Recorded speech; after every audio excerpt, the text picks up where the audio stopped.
What Drives You is brought to you by Ziglar, your premier source for equipping life and leadership coaches. Visit Ziglar.com and let them inspire your true coaching performance. Yeah. Welcome, everyone. I'm Kevin Miller. This is the What Drives You podcast, where we focus on your drive. Your drive is working in some areas of your life, producing great success, yet in other areas, maybe not so much.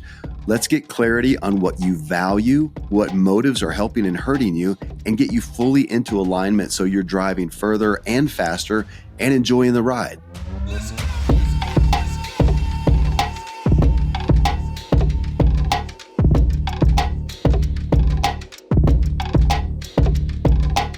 A guide to the most beneficial meats. So our bodies drive everything we do, which is why I give that a lot of focus here on the show. And in an effort to get us in the best shape possible, in this episode, we're talking about meat. We not long ago talked about vegetables, the best ones. So this is on meat. Eating meat or not is one issue, but not one we're going to discuss in this. If you do choose to eat meat, are all meats equal? Well, of course, the answer is absolutely not. Again, we're talking about food, the items that we ingest every day that are intended to build and repair and heal and help us flourish. So if the next meal has meat, does it contain the natural ingredients, the beneficial ingredients it was intended to? Ingredients that will give you life and health and wellness, repair your body, build your body well.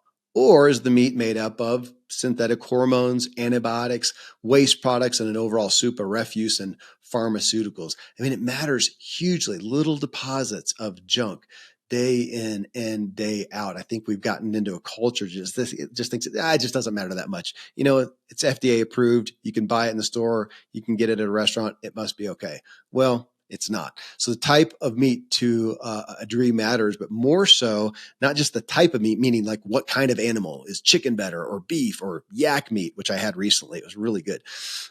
It's more so the lifestyle of the animal that matters, which in this case, the yak meat I had was from yak that are out in the pasture in Colorado, and it was about as healthy as you could get for meat. So medical doctor and functional medicine expert Randy James and I walk through right now meat to help you understand what will best support your drive. So we just left our guys Friday morning group, and our buddy Todd is talking about the show he watched. I don't know about it, apparently on Netflix, called Alone, where people go off into Antarctica or something, or I don't know what I think he was, something. Subarctic Circle, Alaska. For 100 days. Alone, and they've got to, find their own food, of course. And he's talking about that the big deal on there is they're looking for fat to sustain them, thinking we can't make it without fat. And shooting a rabbit apparently doesn't have enough fat on it to sustain. And when you're in that harsh of conditions, which, of course, we're never right in that harsh of conditions. But it leads to, so as we're going to go down through our food list here and kind of look at the, and then we're back to better, best, but say generally most life-giving foods as opposed to not. Right. Carrots and Hot Pockets, my favorite comparisons for some reason. Last time we talked about veggies. Let's start with meat and do fats as well. Fats is the current buzzword, kind of. Depends on in what circles you are. You and I always assume that people are thinking the same things that we're thinking. Okay, true. So in the health and wellness arena, fat is getting more attention than ever. Yeah. So you got people like Mark Hyman, which we talk about all the time, one of the biggest names, personalities in functional medicine. And man, he is on the fat bandwagon. So let's start with meat. And they often go together because animals have fat. So protein, meat, and fat come together in animal protein in a arguably good way. And so that's why we're talking about it together, meat and fat. And which is interesting. We're both in our early 50s, and we grew up during the meat and potatoes. Yeah, but when they started hitting us with fat. Fat's bad. Right. So trim your meat. Which I did as a kid, man. Yeah. I'm sitting there trimming the fat off of whatever we had, roast beef or something like that. Yeah. So lean would seem good, which is interesting because Todd is watching this show that I haven't And seen they're yet. like, we're going to starve to death on a lean rabbit. We got to go find the We gotta find fattiest fat. stuff, Yeah. which he said Fish was their big fish one. was number Yeah. one, and then porcupines or something. Porcupines, Which we're that's- not eating porcupines. I don't know what. And then he fatty- said big game. So bear, elk. And even those compared to the traditional 1960s, cow is lean. 70s, 80s, where they marbled the meat. They fattened a fattened calf. Yeah. Right? The phrase fatten the calf, fatten the goose, fatten, what did they use to fatten the cow? I don't know. Grain. Oh, great. Yeah. And it equals marbled beef. And now we're saying, okay, well, wait a minute. If you've got so what we're now trying to say is okay, people are trying to make their decisions. Okay, well, I eat meat. And so we're going to just leave the whole vegetarian discussion aside right here, although we can come back to that because they struggle getting good protein, good fat. But let's just say people are eating meat, and rather than buying a quote-unquote lean beef at the grocery store and then cutting the fat off, the transition would be to say, okay, spend a little bit more money buying a smaller amount or eating a smaller amount to buy wild-fed, or in the case of a cow, grass-fed and grass-finished. They don't finish the cow off with carbohydrates and molasses and corn mostly. But they are 100% grass-fed. That's what cows eat. And then when you have that cow at your table, don't trim the fat. Eat it. Or use that fat to garnish the vegetables or cook it. And remember way back when people would make bacon and all that grease and they'd leave it in there and cook the next thing in that bacon grease? Back then, and then it became very unhealthy to do that? Yeah, so my wife, so we get married, and she's probably married when she was 23, and she did not like eggs. In her economy, she did not like eggs. So we go to, back then, Shoney's. So we lived in the South, Shoney's, which doesn't even exist. And we go to their breakfast buffet thing, which was a big deal.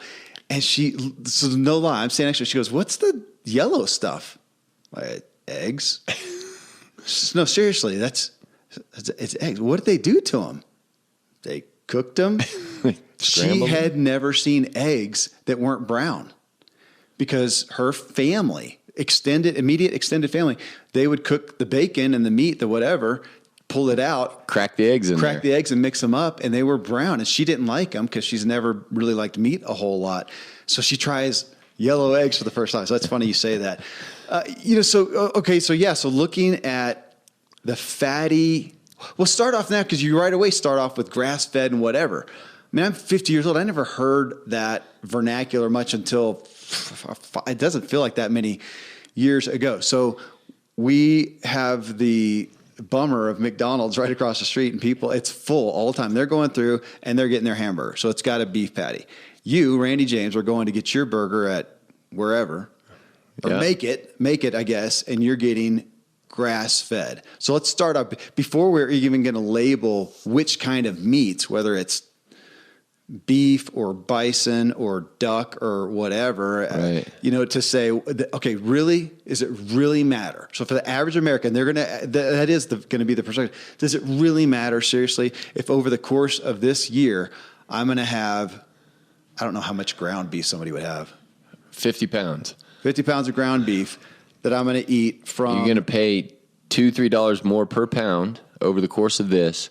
Okay, well, but start McDonald's. I'm going to put it at the lowest. Is that fair? Sure, fast food beef. White Castle? Is it I don't know. Okay, so whatever. So fast food beef to the burger place. Yeah. To the ground beef you buy at the store, which as a kid, that's what I grew up. You buy ground beef and make whatever you patties. make out of it. To the, where do you even... Natural grocer? Do you get it? No, we buy a half a cow, right? So we know a farmer out there that, we know somebody who knows somebody basically, and we found a good source and bought a little mini freezer out in the garage, and once a year we get a couple hundred pounds of beef, and it's $400 or $500 that you're spending all at once to a few steaks, a few this, a few that, some ground beef mostly, and you shove it all in that freezer. If your freezer goes bad, that's a disaster. and then we pull it out to make our spaghetti and our whatever else we're going to do with beef on the beef nights. And at the end of the day, this is so important for people out there, because in the immediate moment, no, it doesn't matter, right? Like, if all you're doing is counting the cost to fill your belly and feel full and go back to work and do your thing, no, that one meal doesn't matter. But over the course of time, gosh, I would say it matters a lot. And at the end of the day, when people are asking, okay, I've heard about this, read about, wild caught, fresh, I like to say, eat happy animals. A cow loves to eat grass. They just want to eat grass. And once a year, they have a baby, and then they go back to eating grass, and they find their shade. They're happy. It's funny you say happy, because we've started saying eat a healthy animal, because there was some funny meme, which I don't know why it just struck me as so funny, that it said, here we are and we have these happy animals. We're eating them. Well, if they're happy, why don't you let them live? Take the ones that are miserable, in the worst shape, and put them out of their misery. Just eat those guys.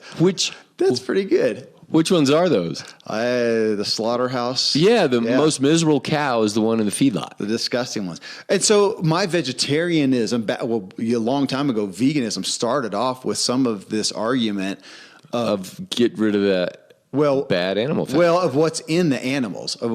So in that feedlot, high mass produced, let's go with beef, you've got animals that are being shot full of hormones for sure. Yeah.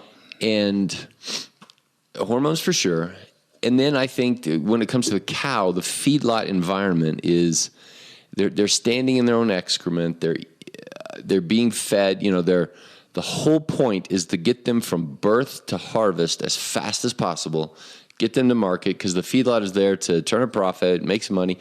And it's not, you could even argue it's morally wrong. It's not a happy animal that's living there. Well, I've got something on that, but I mean, you're talking about they're being fed stuff nearly force fed with junk food. Yes, that's mostly corn, soy, gluten, and molasses. So unnatural stuff to that they would not go and eat nature, of their own accord, right? They're given hormones to bulk them up, and to increase hunger. They're given antibiotics most of the time, all the time.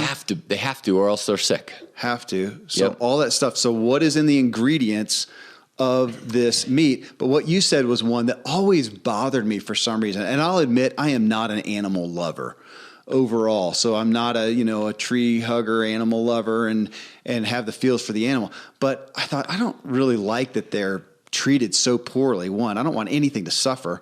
And then the argument that was made that I realized, because here's my analogy. So when I'm going along the interstate, it doesn't matter if I'm speeding or not, but if I see a cop all of a sudden out of the corner of my eye, it's that adrenaline. Let off the gas. All the chemicals go through my body, and I get so irritated at that.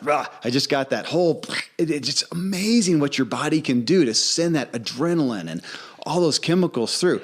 So the case is made then that when you have a cow who is murdered, electrically prodded through the system, smelling the blood. Yeah, and there's some places where they used to, at least, they would pull them up by a chain on one leg that would immediately break everything, and they would slit their throats. And maybe that was the worst case scenario. But they're saying, imagine what's going through that cow. All the chemicals go in, and that's when we end its life. Those chemicals are in its food, or in its meat. And every hunter knows that. Yeah. Remember when we talked to Stefan about that? That do you shoot your elk on the run? And he's like, oh, never. It has to be standing still at peace.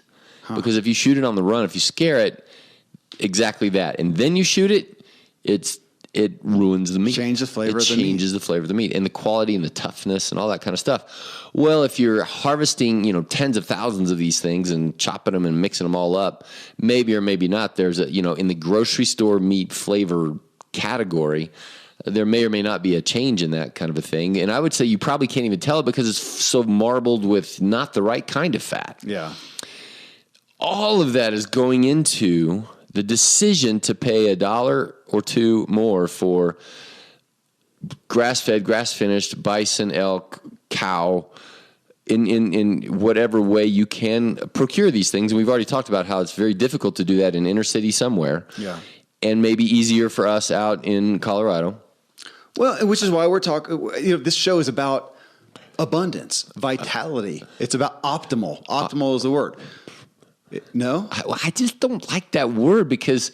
But that's your goal. I mean, you want to be the most optimal Randy you can be. I totally agree. I just think optimal got commandeered by vitamin salesmen. Okay. Younger, smarter, better, faster, sexier, and you lose fat while you're sleeping kind of an idea. And I would say, yes, optimal, but you better darn well earn it. It is not going to be an easy thing, but you've got to make a choice of what to do with your money, your time, your effort. And like you and I, we grumble at the farmer's market because here's an organic tomato or whatever else, but I can go over here to Safeway and pay $1 less for an organic. Why should I go get, you're not making, so I buy it at Safeway. Like I'm not. Yeah, though that one, I do like that analogy though, because with a tomato and often with the fruit, you can literally tell the difference, especially with tomato. Everybody's had a tasteless tomato and then had one that was bursting with flavor. Agreed. And if the farmer's market gave me that, I'd pay $1 more. But I can't tell the difference between the organic produce over here versus the organic produce there. That's probably just a bad commentary on our farmers market and what's maybe. We're also in Colorado. And we're in Colorado where nothing grows locally. This is not the South. Yeah, if we had a homegrown Tennessee tomato or whatever. But back that now to meat, and you're not talking about some drastic flavor difference, especially if you're having a burger that's going to have all the condiments and all that kind of stuff anyways. Is it really? So we're talking about whether you care about the long-term effects, as you said a minute ago, of the deposits, the daily happy, healthy ingredients or not. Yeah. I would, in the case of cow, I would say, yes, it is worth it to go grass-fed, grass-finished, and do the best you can. So is it fair to say not trim the fat. And not trim the fat, okay. Which our wives, me, I'm getting kind of, I don't want to eat the gristle, but I leave the fat on. Okay. And I kind of surreptitiously, if we're crock potting something, I'll sort of chop it up and so that Marcy doesn't notice. See, and we're having this discussion, and our family, by far and large, we still don't even eat hardly any meat outside of fish. But is it more fair to say, as we're looking, because we talked about vegetables, and we did literally a list of these vegetables have more, you said nutrient dense. Yeah. Brussels sprouts, asparagus, broccoli, cauliflower, as opposed to the lower ones, carrots and potatoes and peas and corn and carrots. Yeah, whatever. So we did that. Can you do that with meat so much, or is it more an issue of the quality of whatever meat it is? So right. I would say that. So rather than saying cow's number one, it versus chicken, turkey, whatever, maybe. So there, there's more fat in. Is there more fat in cow than a duck or a chicken or a turkey? Well, it's so that is what we need to talk about. It's very difficult to get a chicken that is wild raised. Oh, okay. Even with this whole free range idea, a meter or 20 meters or whatever, like there's no such thing as wild chickens that are out there chickening. In a sense. Seems like there would be, because you can get fairly accessible. I think you can. I don't know how prevalent across America, but you can get eggs. I mean, we have people around here you can get your eggs from. Well, yeah, local people. They're not selling chickens, huh? No, those are coming from chickens that are bred for eggs. What about chickens bred for meat? Right, like our friend Paul, who was in the office, and there was no, we're going to harvest that one and this and that. At least less so of the people around here raising chickens. They're doing that for eggs, and so you can find organic, and organic is, remember, this is not about organic. It's beyond organic, because if you buy organic chicken, those chickens are being fed organic chicken feed, which is corn, gluten, soy. Right? Got to raise these things fast. Which is not natural chicken food. No. So what do chickens eat mostly? Bugs and grubs. Bugs and grubs and worms. And then next down from that will be sort of everything else. The grains that they can pack around. And, they're foragers. And so mostly bugs. Kind of like the shrimp of birds. No. They're not. They don't eat carrion. They don't eat dead things. Or poop. They don't eat poop. So your chickens can be in the same place as your cows and all that. They're not going to go eat the poop from the cows like shrimp would. And that's where I hesitated. We'll come back to that. But what about bottom feeders, and should we eat that meat? We'll come back to that. Stick with chickens, because chickens are hard, because you and I grew up when, everybody went low fat and healthy chicken. Like everybody would eat chicken breast without the skin. And now I'm flopping it around and saying, gosh, if you could find a source of really wild raised chickens where they're harvested in a kind of, humane sort of a way, and then you can eat skin on where the fat is, I'd say, okay. But I don't know that I trust organic Costco or Safeway chicken and I'm going to eat that fat. I don't know. If I had a source of where the farmer I knew and said, yeah, I'll buy your chicken. If they say, yeah, we feed like around here. I had almost invested in that. I don't know if I told you, but our local people and selling eggs, and I'm like, well, what do you feed your chickens? Like even Paul. And if they say, oh, we feed them XYZ bugs, grubs, you have to buy those from someplace else. Nobody can grow their own bugs. I'm like, okay, I'll pay $1 extra for your eggs because that's the kind of eggs I want. What about chicken meat and that kind of thing? I haven't really found a good source. So when we do chicken, we still do kind of the organic Safeway version of, range free and all of that as best we can, because I haven't found a source, but I would not do chicken, all that often, and almost always we'll do dark meat. Better fat content, take the skin. Well, we cook it, I think, with the skin on. I can't remember. No, I think the skin's off. And so that's how we do it, is once a week or every other week we'll have chicken night. Honestly, chicken bleeds in there a little bit more because if we do stir fry or some odd kind of something else. But again, so I say me being a chicken, I don't eat much meat. Well, let's stick outside of fish. If we go over with others, you're not as concerned about what type of meat, whether it's but how it's raised, foul or. I would say I would encourage people to do, again, a wide variety. Just do it. Okay. A variety of red meat. Which we can go to Natural Grocer over here and you can get grass-fed beef. You can get bison. Yeah. You can get elk. You can get venison. Yeah. It's expensive. Probably have turkey, chicken. That are going to be, you can say bison, elk, and all those guys are going to be wild caught. Well, now we're back to the bottom feeding idea. You have to separate your pigs from your cows because the pigs will, muscle around through the dung. Yeah. And so historically people have had and there's also a religious connotation there, right? Yeah. What's kosher and what's, those kind of things. And I would say, okay, if we cast an eye to, well, what did the shrimp eat? And here, wild caught means, well, it's out there, it's designed for bottom feeding, it is eating poop.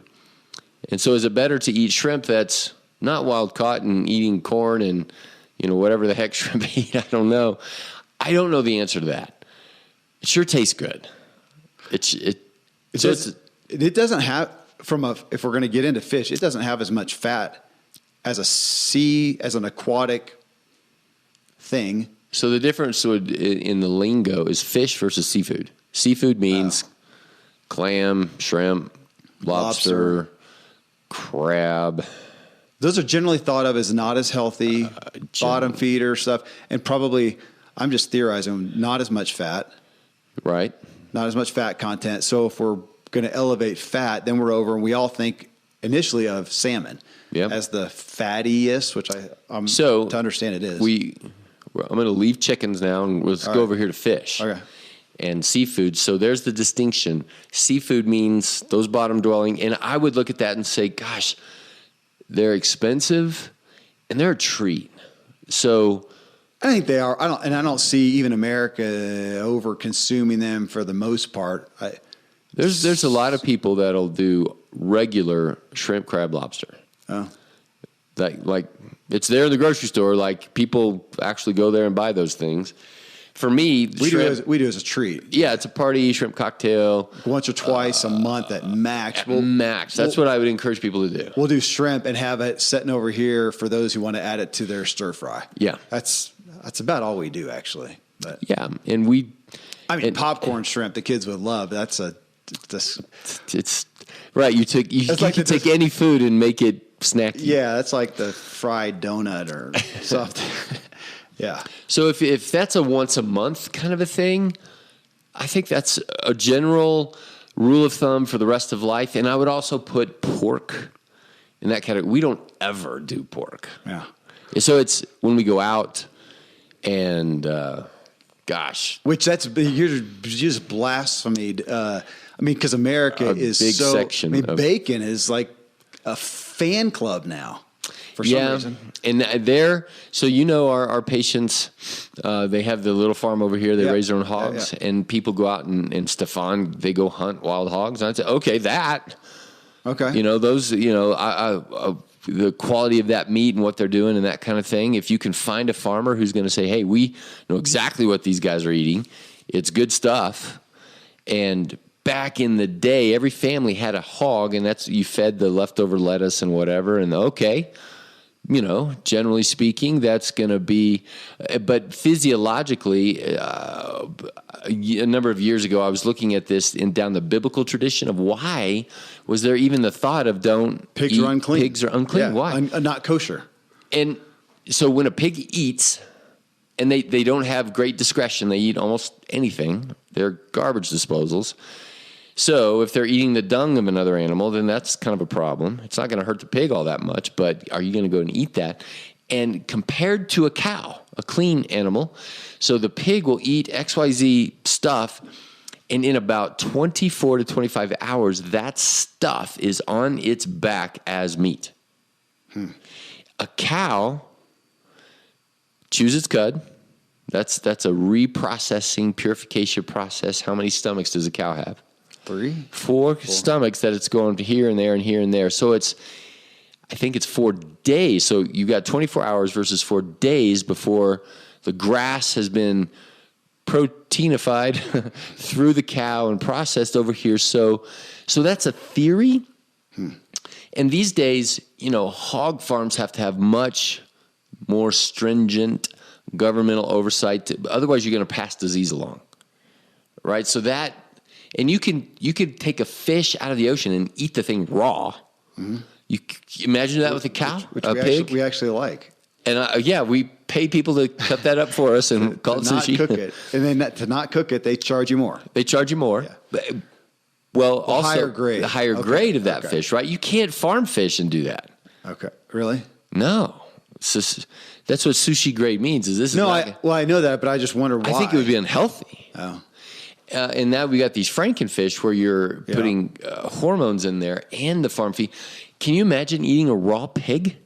No. It's just like that. Like maybe in that Alone show, maybe those guys not die. Yeah.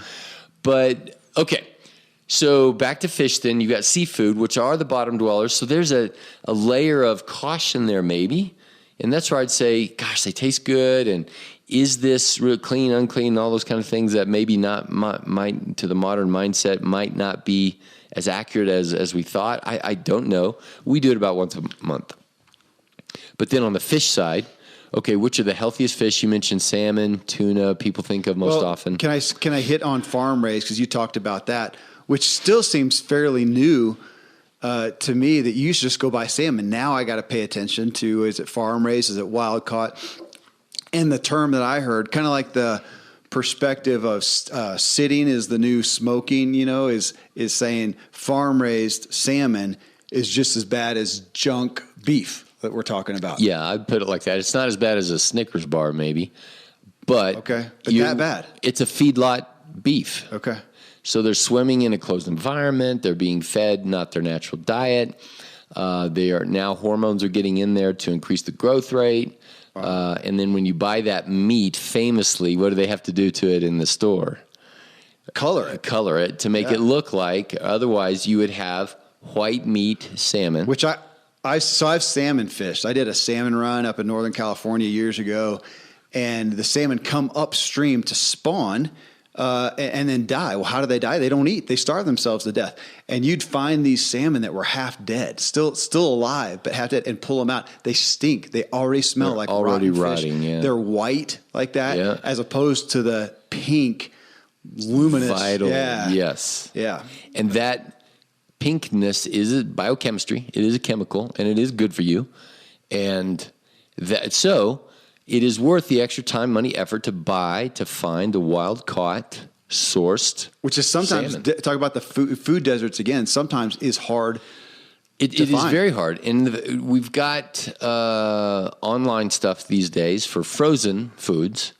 So fish is in that category. There is that. But I do want to say, I have seen some brands or companies that offer, they say wild caught salmon. And because I was privileged enough to go fish for it, something's still wrong with it. It is still, the color's off. I would agree. Taste is crap. Like Star-Kissed, what they call wild caught. I don't even, I think it's, that word wild caught is similar to the word natural.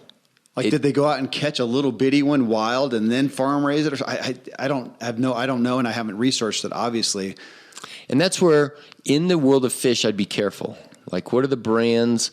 It seems that it's not you would apples to trust? apples. It's not apples to apples. You got to kind of think about it. The one that I can think of right now that I would go online and take a look at is vitalchoice.com. Right. And we've got a local guy. I don't know if you know that, but, in the winter or summer, whatever the season is for salmon up in Alaska. So he goes up there and fishes for 2 months. Comes with a truck, you mean? Freezes the stuff and then hauls it back down. Yeah. Sells it very expensively. Very expensive. It's 14 plus a pound. And so there again, do you buy and freeze? And what our family does is we tend to do more often smoked. So that's an easier, preservation, transportation, and all of that. But that one's also, if you go looked at the smoked salmon, you got to be very careful. Most of it's farm raised. Most of it is farm raised. So we pay a pretty good chunk for our salmon night. That is smoked salmon that we mix with the stir fry process. But what are we doing? So fish, the distinction there is salmon and tuna. Why? What do most people, if you say, hey, do you like fish? What will most Americans choose? What brand or what names of fish? What are the favorite brand ones? names or just No, the favorite types of fish. Oh yeah, tuna and no. What are the white fishes? Oh, tilapia. Yeah, tilapia, orange roughy, cod. I mean, here locally, I'm not aware that you can get tilapia that's wild caught. It's all farm raised. Most of it is farm raised. We don't eat it. We eat it at none. Okay. Why do people like the taste of those fish better? Less fishy. That's right. Which is a less goofy fishy. term. Yeah, but why do people not like anchovies and sardines? It's fishy. What? People don't like the smell. I mean, that's right. What is? I don't know if it's the smell, but what is the fishiness that you're actually talking about? What's the chemical? Oil and fat. It's the oil and fat. Okay. So the whole point here is to get really awesome protein and fat. Get the stinkiest fish. That's right. Fishiest fish is better for you. And I grew up with my mom saying, I don't like fish. It's too fishy. But she'll tolerate Long John Silver's. They fried all the fishy out of it.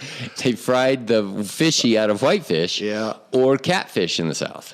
Gosh, that's that fake crab meat stuff that they sell at the thing. And if you look on the back of it's mostly carbs because it's made out of cornstarch. And the fish is always cod, whitefish. Yeah, it's not anything remote to. So the point of that, and one other thing, the fishier fish, are they big or small? Little. Yeah. Well, but that doesn't relate to salmon. Salmon, you can get bigger. Well, what do they eat? Little fish. Yeah. Okay. And so the salmon and tuna, but what are the dangers of the big fish? Mercury. Yeah. So the mercury concentrates. I feel like I'm on a quiz here, but I'm doing pretty good. You're doing pretty good. And I'm hoping that people will get it and say, because at the end of the day, we're going to say, eat these fish. Why? Well, salmon and tuna, here's the bottom line is, those are really good sources of really good protein and fat, but you've got to be cautious about the mercury. And you really do. And you really do. Now, is one, like you and I, once per whatever, will go eat raw tuna. Mm-hmm. But I've had a patient who was getting on a diet, and he's like, I eat canned tuna every day for lunch. And his mercury, and we went and measured it, and it was just off the charts. Oh, wow. And he wasn't dying, but he was not quite right.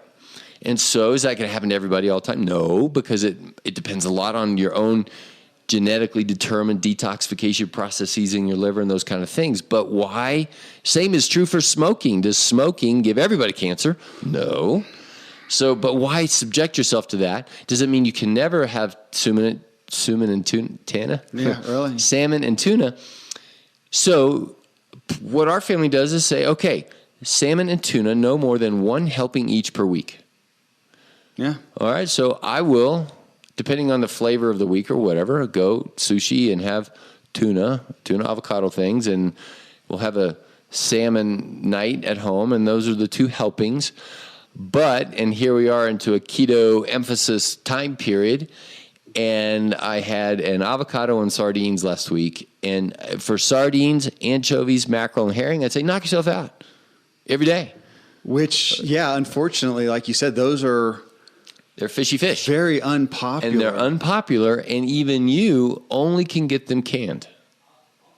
I have no idea how to get them otherwise. It would be a chore, right? Because we don't do that. You can get those, wild caught, but we do. There's a section even up here in our little town, and I do get those a lot. Thank goodness most of my kids are pretty good with doing that, and it's a quick go-to. So, as you know, my kids end up here at the office a lot, and I've got them up in the cabinet, literally sardines, herring. I think they like herring better. Sometimes you can find other little canned. I don't know if it's just local here, but trout, you can find that in there sometimes as well, which doesn't equate to the oil fattiness. I would bet you anything those trout were farmed. If you dig down in there, I should are they look say at wild it. caught? I don't know. My wife got it. Because trout's a hard one. Yeah. Because trout do not do well in captivity. It's just a hard and they're one. Pretty small and not this plentiful. Okay, but anyways, back to sardines, herring. What was the other one you said? Anchovy. Is mackerel? Where's Mackerel. that fit? Mackerel. Yeah. These are all the small, kind of 6 inches or less fish. They have less accumulation of the mercury. They're eating different things. So back to our last episode with vegetables, the consummate vegetables kids don't like. Brussels sprouts and asparagus, man. Yep. Those are top 2, which you and I love those. My kids pretty great on those for the most part. I got a couple that aren't big on asparagus. So we'll say the same thing. So the healthiest, unfortunately, are the ones that kids are least going to go towards. Most adults will go towards. That's true. Sardines, herring, mackerel, anchovy. I never do anchovies. It's like the joke with pizza. Apparently, people do anchovy pizza over in Europe. We had. Are those just in the same canned spot? They probably do, and I just never make eye contact with them. And as people are looking for, like you say, okay, what's the pillar? And I would say, okay, eat all of those you want, but rotate them. Don't eat sardines every day, but sardines and then mackerel and like your tuna person. I mean, because I've known that even with bodybuilders and I'm going to eat a can of tuna and lettuce every day for lunch, and I'm going to cut weight and build muscle and whatever. You would say rotate it. Rotate it. Yeah. To the bodybuilder, I'd say, well, have an avocado. Right. I just Right. But on the fish, you could do. I mean, think about that. You could do salmon one day, tuna, mackerel, herring, sardines, anchovies. That's 6 days. And then have an enjoyable one day of cod, right?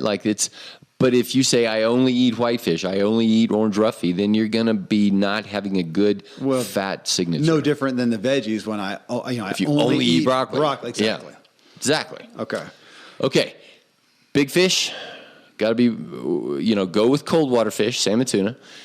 And then, and you and I, we didn't talk about that. So you're saying, cold water, so not bass. Cold perch. Is why they develop the fat layer. So they don't freeze to death. So just like walrus and a whale and whatever, the cold. So orange roughy and mahi-mahi, all that comes from equatorial waters. Huh. So where are you going to put that? Now, I don't know. We don't live in an area where they have fish like this, but if there's somebody... I assume there are places where people eat, catfish. Yeah. Talk about a bottom feeder. I hated those since I was a kid because they're so hard to clean. But who cleans catfish these days? You just eat it. But that was kind of like the pig, and I'd say, okay, shrimp. have a catfish fry once a year with your family. So we just South. dissed all the catfish lovers. Sorry. There. But are you going to do the same thing with bass, perch, crappie? I'm trying to go back to my southern roots. Whatever those. I don't even know. Yeah, for the guys that are fish, they're wild caught. If it's wild, it's coming out of the whatever. It's I'm going to trust nature. Better in than that way. McDonald's? Yes. Okay. Don't have too much. No, nobody is eating bass all that often. There's one guy out there, God bless you, but for the most part, yes, there's not. Right. Most of us are still buying our fish from the grocery store, and that's why even if you're in Florida, up here we don't. I don't think we have it at most of ours. What? Have any of those fish? No. Maybe, like you said, some way to get trout. But okay. But back to, you were just about to hit, and I interrupted. I mean, talking about big fish. Obviously, there are the mahi. You can get swordfish. You can get shark. You can get. Swordfish is probably the worst in terms of mercury. Oh. Swordfish, marlin, shark. I would just stay away from them. There's no reason for those these days to be on the commercial eating side. You said orange roughy. That's fairly popular. Red snapper. Gosh, I was just down in Florida, and grouper. Was okay. That's fine. Yeah, wild caught, those kind of things. These days, I still don't trust the fresh catch of the day restaurants, because it's still most likely cheaper for them to logistically buy it from, Kroger food production system, and that gets it from wherever in the world they get it, and mostly farmed. Huh. So you just got to spend a little bit of time and effort to know the restaurateur and say, like we knew the guy that owned our fancy restaurant up here, and say, hey, Neil, where do you get your salmon? Right. And he's, we pay attention, but it's farmed. I do want to say, man, on salmon, it is like I had a friend go to Guatemala or wherever they do a lot of bananas, and he said, holy smokes, it's nothing like our bananas here.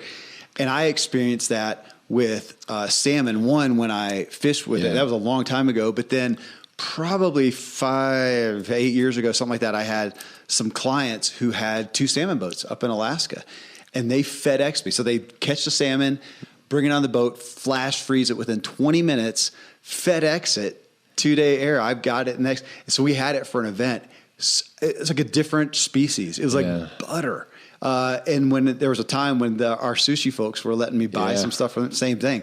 Yeah. Unbelievably different. So that one, you can absolutely feel the taste. But if we take that and equate that to, if you can feel taste the difference that much, what is the difference in the ingredients, the quality that's adding to my health? Just like a nutrient-dense vegetable we talked about last time, we're talking about the most nutritionally beneficial meats. And you're saying whatever it is. Now, we did relegate some of them, like pork and shrimp and catfish and whatever, to say those actually are a little lesser beneficial, regardless of the quality of it.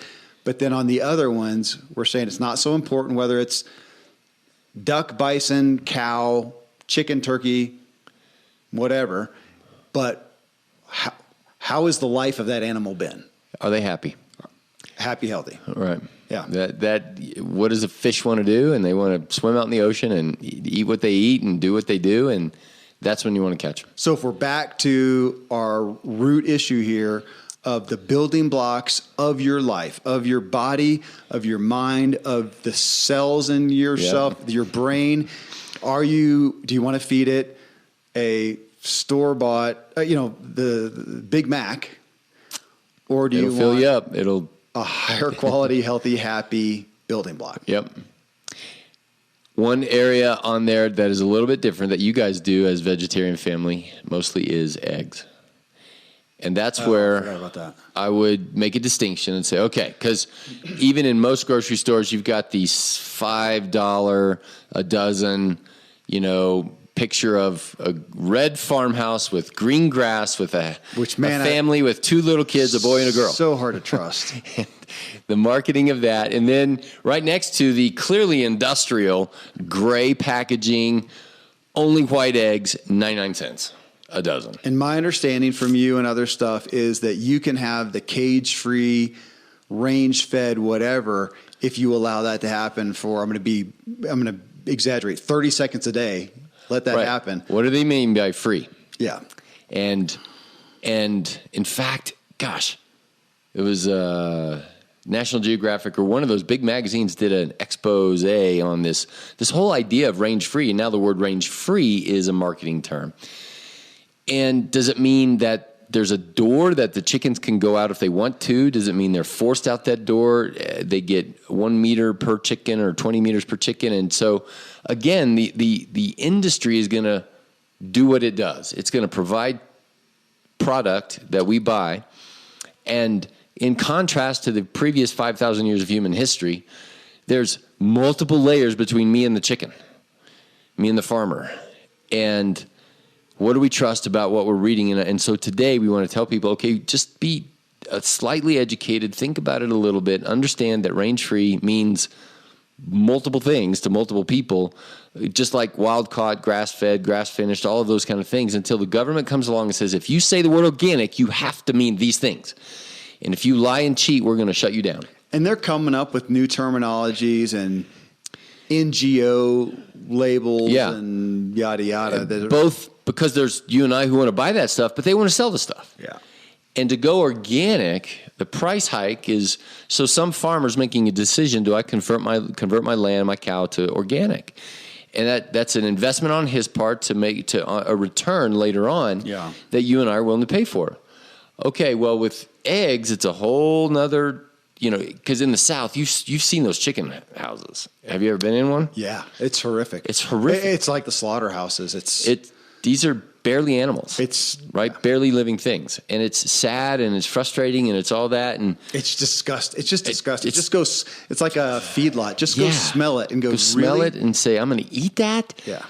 Not to mention, you go buy a chicken breast, and they're like triple D size, right? Yeah. If chickens were going to be there, they're not. They should just call it a boob. It's normal. Full, yeah. It's even in our own lifetimes, we can see the difference in size. You can buy 2 chicken breasts that is, 2 pounds of meat or whatever. And this last week, I was telling Marcy, compared to a thigh, it's dry, it's stringy, it's different, it's whatever. So back to the egg then, I feel like if you crack open those yolks, you can tell the difference between these kinds of eggs versus the 90-cent one. Hugely, yeah. And somebody ought to do that. You should try to find, even if you can do it one time. Do one time. Buy the $6 eggs. Well, or if you can find somebody locally, and you may be able to look at Craigslist or go to your local farmer's market and find somebody. We have those, but again, I don't know it's obviously not the same if you're in downtown LA. But we've got friends who have chicken coops, and they buy chickens and they raise them and go, we got more eggs than we can handle. You want to buy one? And we buy them for, it's usually not that ridiculous. No, yeah. $4 For the people mostly like Paul, he would have 6 dozen in his fridge, and he's like, I got to do something with these. You want to buy them for $4 or $5? But do that and look at the difference, and you can taste the difference. And while we're talking about this, can we go ahead and lump, because we're ultimately talking about it's the product of a chicken. What is this life of a chicken? Is it a happy, healthy chicken? That's going to be your egg. Yep. Because the other thing, the byproduct is dairy, is another one. Pretty much same thing, isn't it? Yeah, we didn't have dairy on the list. I didn't. I know. I thought about when you said eggs. Yeah, eggs is not dairy, so we do need to make that clear. An animal byproduct that we eat along with the meat. Yeah, animal byproduct, protein. Something from an animal. We do need to put dairy in there, and there again, grass-fed, grass-finished. Happy, not in a feedlot. Not going to find at most grocery stores. You have to. Yeah, now we're saying probably go to the health food store, because on the dairy, for them to make money, they have to use hormones. So what's the average amount of milk production per day per cow, a dairy cow, these days in a dairy non-happy cow? Is about 25 gallons. 20 gallons, right? You're pumping hormones in to have this cow produce this much gallons of milk. But what about 1850? Your dad grew up not in 1850, but 50 years ago. 1950, yeah. Okay. On a dairy farm. How much? What do you think was the average amount of in season this cow is now producing? I don't know. About 4. Okay. About 4 gallons is my understanding. I mean, I've never been on a dairy farm. So look at the difference. 5 times as much. And you wear these cows out, right? Biochemically wear them out. I'm sure the cow's not happy and healthy. You've got to use antibiotics all the time. I've been on dairy farms even in that's been a decade or more ago, but it's by far, for the high production, it is not a happy place. Just like the chickens, just like the cows in a feedlot. And you and I do feel like if that's the only way to eat meat, then I would want to go vegetarian too, because there's a moral suffering It's just not natural to do that to an animal. And that's what it was back in, 30 years ago, 1990, that I read John Robbins. He's the Robbins from Baskin Robbins, a son. And he went into the industry and looked at it and gave all these reasons to not eat meat. So he was total vegan. That's why we did that at that point. Now, again, I'm not a huge animal lover, but to look at the environment, the health, the whatever, there's a lot of reasons not to eat meat. Now, lately, back to Dr. Mark Hyman, he's been talking about if you have sustainably raised animals, it actually is good for the planet. Now, I haven't researched it, so I'm not going to sit here and make a case for it. I have. Okay. I would say one step further there, and his book was The Food Fix. Okay. Okay, and there is a way. Like a lot of people will say, we can't feed the planet with animals. So it's debatable, right? But if you do raise animals in a sustainably good kind of a way, then it is good for the earth. You grow the soil. The animals aren't bad for it. It's not like in Colorado, there's a lot of places you can't grow stuff, but you can grow goats on that kind of a land. Is that the book Food Fix? If somebody wants to read more into that, because I haven't done that, and we don't eat a whole lot of meat anyways. Because my first thought is, if I want the best meat, I got to go get a cow and a chicken. I'm not going to do that. So, read his book maybe if you want to figure out how to think thoughtfully down the pathway of not just what's good for your body in terms of protein and fat, but what's good for the earth, what's good for the animal itself. Yeah, all of those kind of things. So what if we wound up on dairy? That's a big one, but it kind of goes into, is it a good source of protein, fat, sugar? Well, because it's good for me. It's good because we don't do much meat. We do fish, but lately for some reason we haven't even been doing a whole lot of that. We don't do much eggs at all because a couple family members who don't do well on them, and the other just kind of got out of the habit. We don't do a lot of dairy, but of meat, of animal products, it is the most. And then if you're going to buy that, it's expensive. You got to look at it as a treat condiment, not as a probably big protein source. Animal ought to be anyway, even in the paleo butter, too, with dairy, cheese, butter, yogurt, right, and ice cream. Now that's holy. We're not going to talk about ice cream. Not this. Well, actually, we will when we get to sugar. We'll talk about ice cream. Yeah. Okay. But we're still talking byproducts, and if we want to be simplistic, look at the animal that it came from. Yeah, go dairy, but we can give people pillars. If you're going to do yogurt, I would look for grass-fed, grass-finished. I can find it at natual grocery. At the health food store. I can't find that at the regular store. Yeah. At least not. Okay, no added sugar. Which is very difficult. Also difficult. So Dannon, Yoplait, Greek yogurt, and all those kind of things. Almost always. Pisses me off because it's thought of as a health food. And yet most of it I look at, is 15% or 15 grams or more per serving. And I mean, it's like ice cream. Nearly. Because even the yogurt without added sugar has lactose. Still has quite a bit. I think like 4 to 6 grams or something. 4? Depending on your serving size. Yeah. Just straight up, no added sugar yogurt, whatever. And I had some goat yogurt the other day. And, I've been doing this ketosis thing, and I think it knocked me out. I mean, it was a pretty good helping. But just the normal lactose that's in there is sugar. And it's a great food source because you get a good sugar source, fat source, protein source. But I would say grass-fed, grass-finished, and it should be a treat, not so many people do yogurt every day.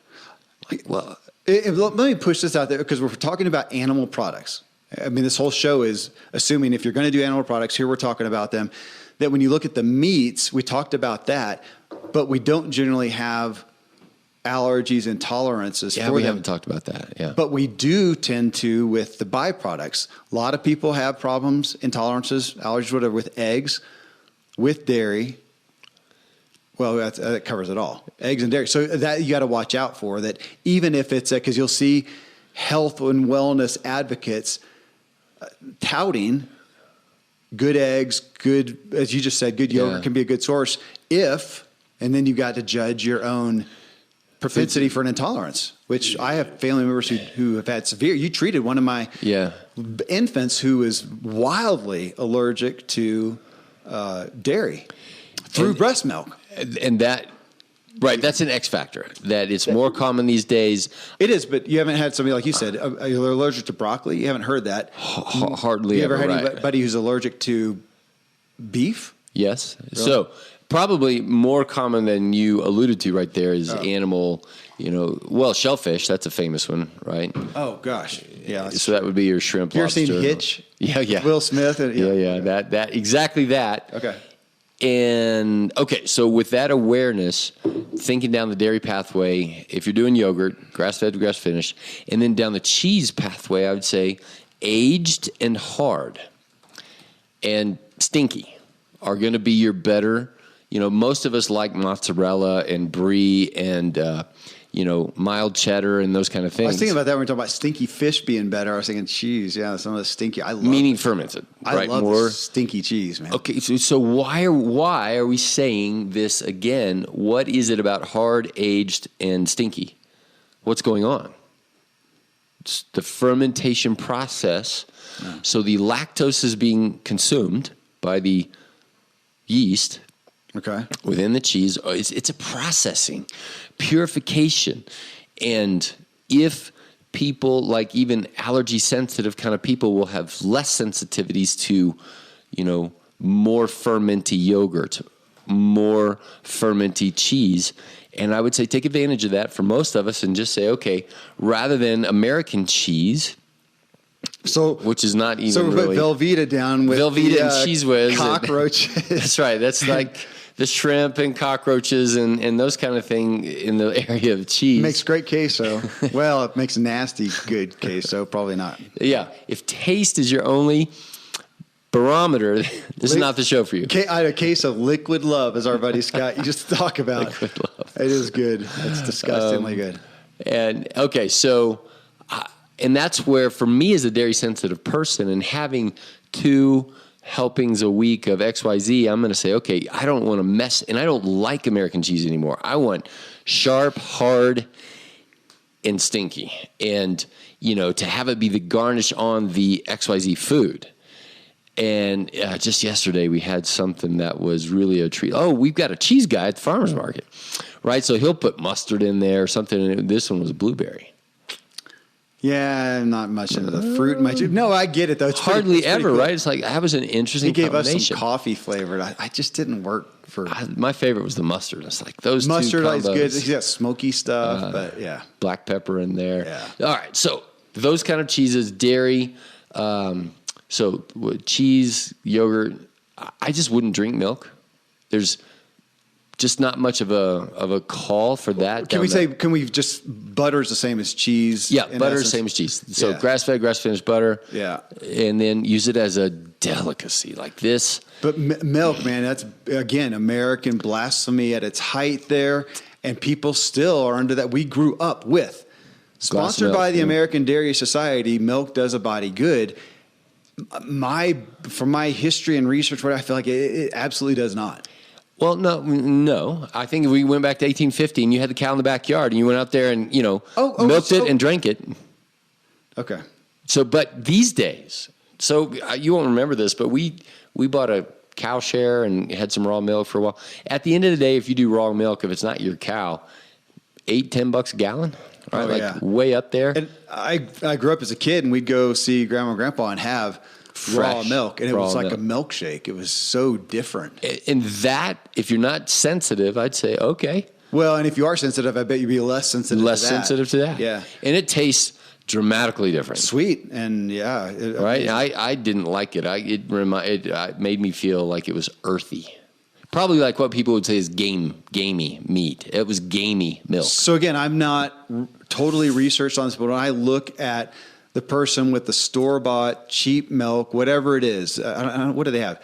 2% and skim, and I don't even know the variations. I have no idea. And see somebody drink a whole glass of that instead of, maybe this is not fair, instead of me feeling like it does a body good, I'm thinking it's like drinking a glass of Coke. I mean, it tastes good. Is it really helping, and is it possibly detrimental? Well, again, if you're coming out of the desert, you're going to starve to death. It'll keep you alive. But you say that about a Hot Pocket. That's right. So is it detrimental? And I would say probably the propensity of a detrimental. Is it life-giving? That's back to our thing. Better, best, whatever. Is it? Yeah. I would put it on the rarely do that. Yeah. Like a Hot Pocket. Because you're talking, I don't know if there's so many people listening to the show that are this way, but we still live in America where there's a lot of people who think that milk is they're telling their kids, hey, drink your glass of milk. Drink your glass of milk. It's a health food. And I would say, at school, right? Like I had to sign a piece of paper that said my kid could have something other than milk. Wow. Which equaled water because it was either juice or water. And chocolate milk. Chocolate milk is as milky as milk. It's a health food. And that is the thing. So don't they say it's, let's not talk about schools because they have pizza labeled as a vegetable. So is ketchup. So are French fries. It's a problem. Are we going to end on a low note like that? Eat happy animals. Healthy animals. Well, friends, thanks for joining me on this journey as we look to supporting and advocating for your body, the vehicle that all of our drive comes from. In regards to Dr. Randy James, my dear friend, you can always find him at truelifemedicine.com. It's great to connect with so many of you who do. You fly in from around the country or work with him via the phone sometimes. And it is great, though, if you come out here and I get to see you. If that happens, let me know and grab a cup of coffee or talk in the foyer, if nothing else. Find him at truelifemedicine.com. Hey, until next time, I hope this episode helps you drive further and enjoy the ride. Thanks so much for joining me on this journey. I look forward to meeting you in the Drive Tribe community for ongoing discussions about each episode. You can subscribe to the Drive Drop newsletter for weekly updates. Find it all at kevinmiller.co, along with all our social media and video clips. Until next time, I hope this episode helps you drive further and enjoy the ride.